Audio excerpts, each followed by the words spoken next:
The ancient Aztecs, although they called themselves the Mexica, were renowned for their vast stores of gold, their advanced society, their military skill and brutality, and also their incredibly bloodthirsty and regular mass sacrifices to their vicious gods. They were known for enslaving vast quantities of people and sacrificing most of them. However, many of the slaves within the Aztec Empire were treated quite well, had a lot of rights, and could even buy their way out of slavery. The truth is that while those prisoners of war, earmarked for sacrifice, may have had things pretty bad, most slaves in the old empire could look forward to a pretty decent life and a chance at future upward social mobility.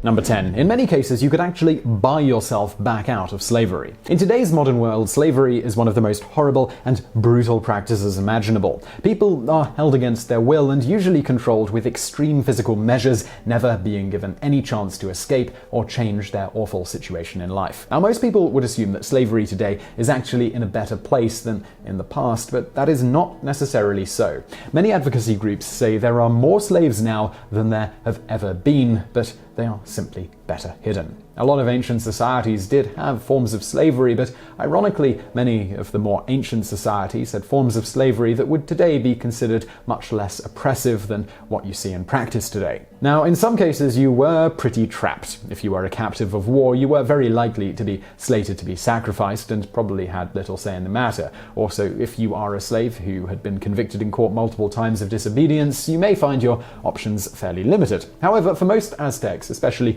those who sold themselves into slavery, it was much more like a form of economic debt bondage. You could even earn money that you did not have to report back to your master and eventually buy your freedom if you worked hard enough. Number 9. Parents sometimes sold their children as slaves to pay debts. In some societies in the past, like with the Aztecs, it was actually illegal to sell your own children in certain cases. You just had to go through a process. For starters, you couldn't sell your own kids just because you really wanted to or wanted to get a lot richer. The option was generally only considered in the first place if a family was very poor and struggling horribly to support the children that they had. In those cases, some parents considered that the child would still have a decent life as a slave, may even have a chance at buying their own freedom in the future, and it would bring some much-needed cash flow to the family while permanently decreasing their expenses. This wasn't something you could just do, even if you were desperately poor or in debt, though. If you wanted to sell one of your kids, you first had to go before the courts and present your case to the officials. After hearing all of your reasoning for why you wanted to sell your child, they would then adjudicate if they thought you had sufficient reason. They would then either approve or deny the sale. In a way, all kids are the property of their parents until they're adults, but the Aztecs,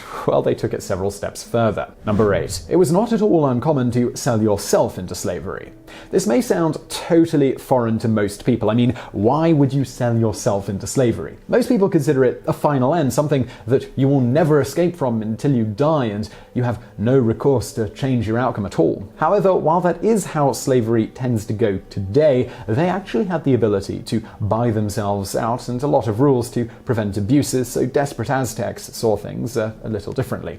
Aztecs who were extremely poor or in debt sometimes voluntarily or accidentally put themselves in a position of slavery, but they could of course always buy their way back out at some point if they could be fiscally responsible and hardworking enough. There are a couple of different ways that someone could find themselves a slave. The first way is sort of by accident, as sometimes desperate gamblers would make themselves part of a wager and then lose and immediately find themselves as someone else's property. In other cases, the desperate man in debt would go to an official and get permission to sell himself. Once he had found a buyer, he would be given a price for the sale of himself equal to about 2,000 cacao beans, which was believed to be enough currency to last for a year. He was then left on his own until he spent all that money. Once the slave-to-be had spent all the money he had earned from the sale of himself, his bondage began. Number 7. Slaves in the Aztec Empire could actually own other slaves.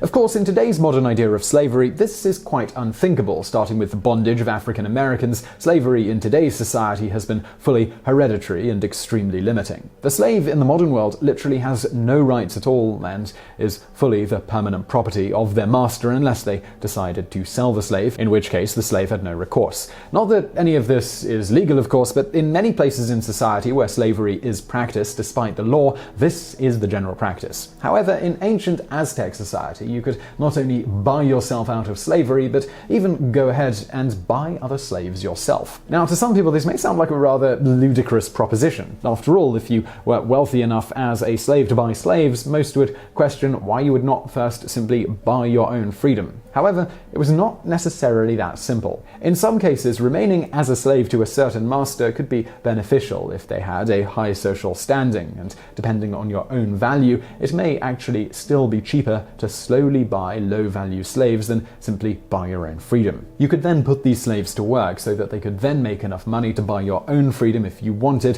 while also enjoying a more luxurious life. Number 6. Slaves could get married, and slavery was not hereditary. While the ability to get married could depend at times on the region or city and whether you were a slave who had a repeated disobedience problem, for the most part, slaves could indeed get married if they so chose. In today's world, and in the past few hundred years, children who are or were born to slave parents were born into slavery, and most never knew a life of anything but belonging to and drudging for someone else. However, slaves in the Ancient Aztec Empire had a lot of rights compared to what most people imagine a slave to be, and were not fully considered property as we think of it today. Not only could slaves in most situations get married, but children born to slave parents, even if both were slaves, were born as free children. Children were never born as slaves. The lack of a hereditary system ensured that children would not inherit a debt that their parents had foolishly brought upon themselves. Number 5. Enemy soldiers were usually earmarked to be enslaved for sacrifice. The Aztec military was quite fearsome for their time and used bows and spears and other weapons of the age to great strength. They also intimidated their enemies by dressing in bizarre and colorful animal-based costumes and creating a shocking presence on the battlefield. They were also feared because it was known they would go to great lengths to capture enemies alive. This was because it was a greater honor to bring the enemy soldier home alive and then put him forward for a blood sacrifice. Now, not every enemy soldier that was captured was sacrificed, but it was their most common fate. The women and children were nearly always enslaved permanently, although based on need, many of them were sacrificed as well. Still, if you could manage to make it into a normal life as a slave while avoiding the fate of being sacrificed, and you didn't disobey or cause trouble for your master, you may still have found a chance one day to buy your way to freedom. The Aztecs were a very tough, brutal enemy who rained awful death upon their foes and sacrificed countless of them to their gods, but in many ways they were doing their best to be fair to even those that they conquered. Number 4. Disobedient slaves could find themselves turned into a sacrifice for the gods. While slaves had a lot in common with freemen for the most part, and masters were not allowed to mistreat them or force them to work every waking hour, the slaves were still expected to provide a certain level of labor for their owner and be respectful and obedient in general. If a slave was being disobedient, the master had the right to drag them to the town square and prove before witnesses that the slave was disobedient. If this kept up 3 times, the master could then choose to sell the slave. Once a slave had been sold for being disobedient, he would be fitted with a wooden collar that showed everyone his shame and made it much harder for him to escape. Having enough sacrifices to the gods, though, was very important, and if the slave were to be sold for disobedience 3 times, then he could be sold the next time to be used as a sacrifice at a future ritual. This could make good money for the seller, but it was, of course, a very final and painful end for the slave in question. Generally, sacrifices were more commonly used on slaves taken directly from a conquered enemy population, but sometimes they didn't always have as many sacrifices as they would like, so disobedient slaves from the local population made for a nice alternative. Number 3. In ancient Aztec society, it was illegal to mistreat your slaves. In the modern world, slavery is such a horrific practice that masters tend to have total and callous life and death power over their slaves. They treat them with cruelty, and there really is nothing to stop the worst slavers out there since they operate in the dark to begin with. However, in ancient Aztec society, slaves not only had rights that gave them a chance at freedom and to certain property, but there were also limits to how their owners were allowed to treat them. While it is hard to find a full list of all laws, especially as it often varied by city or region to begin with, the general idea was that a slave was still a person and should be allowed to expect a certain level of care. Slaves were still expected to be taken care of by their owners when it came to food, shelter, and medical care, and even though children of slaves were born free, the masters were expected to pay for their care as well. If a slave could prove they were being mistreated before a court, they could earn their freedom. The truth is, the owners didn't dare to abuse their slaves because if the abuse was obvious enough, the slave could potentially be set free. Further, if a slave owner killed a slave, they could be punished for murder and could be sacrificed to the gods. Number 2. There were many other strange paths to freedom for slaves. While we've already talked about how Aztecs could buy themselves out of slavery, there were also other options as well. For starters, a slave marrying their owner or having children with them would instantly earn them their freedom. Further, as we said, there were rules about abusing slaves, and if you could prove abuse, you could be set free. Indeed, if the abuse was bad enough, the master might then find himself a slave. These are some of the more common ways that a slave could find their way out of slavery, but there are some stranger ways as well. Slaves were supposed to be bound to the land of their owner most of the time, but if they were taken to the marketplace and they managed to break loose and make their way all the way outside the city walls and step on a piece of human excrement, they could then gain their freedom. Only the master and his sons could give chase. Others risked making themselves slaves if they interfered. Slaves who had a wooden collar were able to get their freedom if they broke free of the ropes and then were able to present themselves at a palace or temple. The collar that they were wearing did make it hard for them to move in narrow alleyways, which made this task more difficult. As before, only the master and his sons could give chase. Number 1. There were two main types of slavery in the Ancient Aztec Empire. When talking about the Ancient Aztecs, many people get confused as to what it actually meant to be a slave, and some have gotten a mistaken impression as to how cruelly slaves were treated. The reason for this is that there were really two main classes of slaves, and they were treated very, very differently.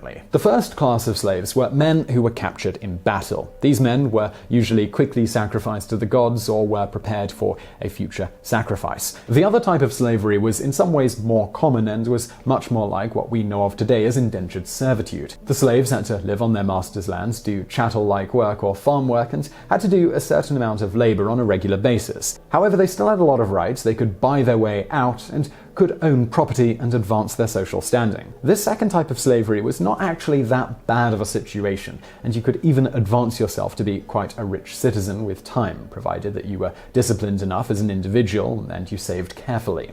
The Aztecs truly wanted to reward those who were frugal and saved up for a later day, perhaps believing that the people who planned for the future would be the best future leaders for their society. So I really hope you found that video interesting. If you did, please do give us a thumbs up below and don't forget to subscribe for brand new videos every day of the week. Also, if you're looking for something else to watch right now, why not check out some of our other videos, which are linked to on the screen now. And as always, thank you for watching.